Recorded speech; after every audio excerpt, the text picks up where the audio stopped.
Hello, my name is Brady Eisenhart. The community that I'm a part of is a small borough in the state of Pennsylvania named Minersville. The community that I'm a part of is predominantly Eastern European, with the countries being represented of Ukraine and Poland.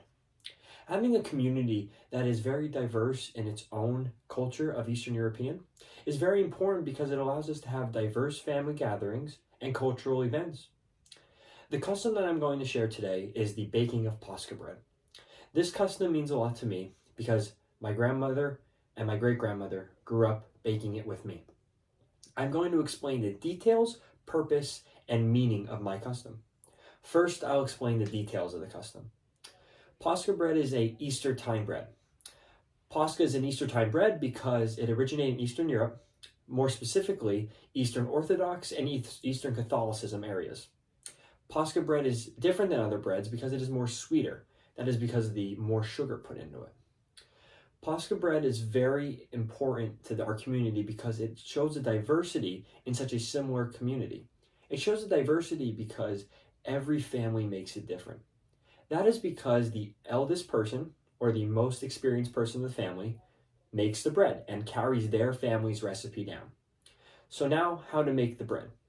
First, we will gather all the important instructions and tools needed. The instructions being the recipes and the tools being the wooden spoon, the bowls, the bread pans, and the ingredients. First, we'll make a sponge. The sponge is a foamy liquid with the yeast and warm water. The only people who truly know what the warm water is are my aunt and great-grandmother. After making the sponge, we will combine that with the 12 cups of flour, the bread flour to be more specific. And once combining that, we'll get a sticky, doughy, wet dough. This is important that it's that consistency and not dry. We will then cover that with blankets that my great-great-grandmother used over in Europe and put it in front of a fireplace, a very warm area, for 3 hours before it could rise. After the 3 hours is up, we will take the sticky dough out that has risen and lay it out on the table with flour. We will knead the dough with our fists, turning them in this motion for about 10 to 15 minutes. Once the kneading is done, we will put them back in the bowl so it could rise for another 2 hours. Once the 2 hours is up, we'll take the bread out, we'll weigh it, and put the dough in the bread pans.